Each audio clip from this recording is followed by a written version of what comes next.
Hey guys, welcome back to another LEGO Transformers video. Today we're going to be going over LEGO Transformers Rotor. As you can see, he's this small little, I'd like to say rescue helicopter, but he's just kind of generic helicopter kind of thing. Excuse me. Here he is compared next to Splint.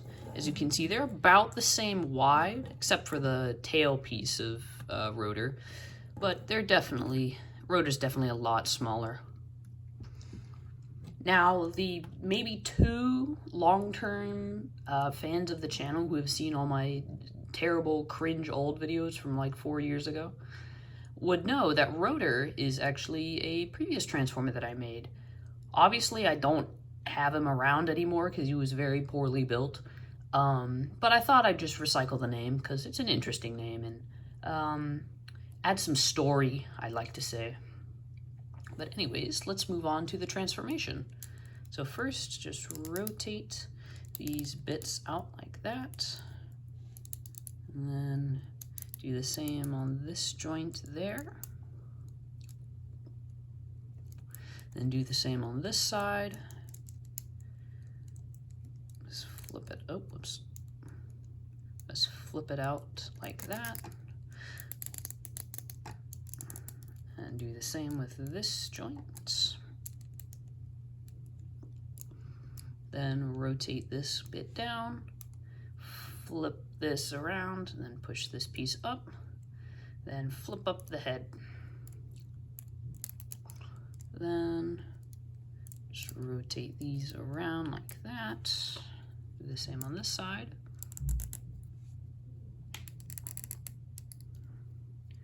Rotate it down like that. Then you can just rotate the hand into place and do the same on this side.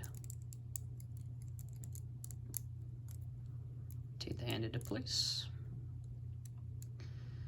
Then flip up these little, oh, well, first you have to rotate this waist down. Then flip up these little side, oops, sorry, let me adjust that. Flip up these little side panels, rotate this whole assembly around, and then flip these sub panels down. Just move this up for now, then split the legs.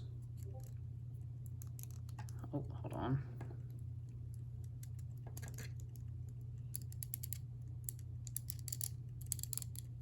Do the same on this side.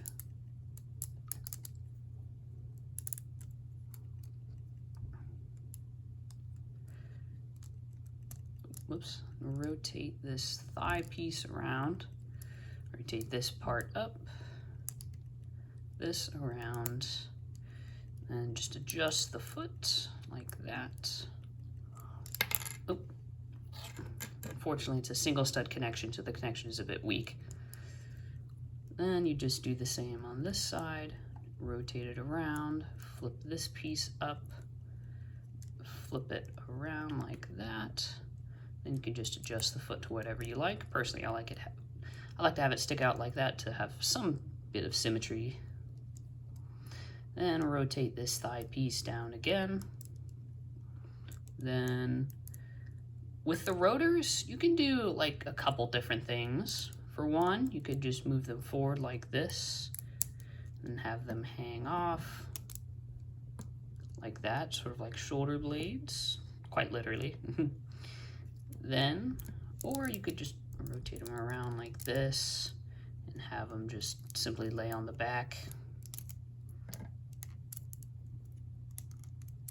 Oop. Oh, no. There. Or you could just have them lay on the back like that. Oh, actually, let me adjust that a bit. There. And there you have Rotor. As you can see, he's a fairly large bot. His arms are kind of small though. But anyways, here is a Rotor next to Roadblock. Oh, I also redesigned the robot mode of Roadblock a bit to make his proportions a bit more in line. But I might change it back, I'm not sure. But as you can see, he's got a much larger lower body than a lot of my Transformers. And he also has this large kind of front protrusion that was the front of the helicopter. Now, he does have the standard clip hands that I use for a lot of my Transformers, and some fairly decent articulation. You can move this back and forth, and as well as rotating this piece, well, without pulling his arm out of his socket.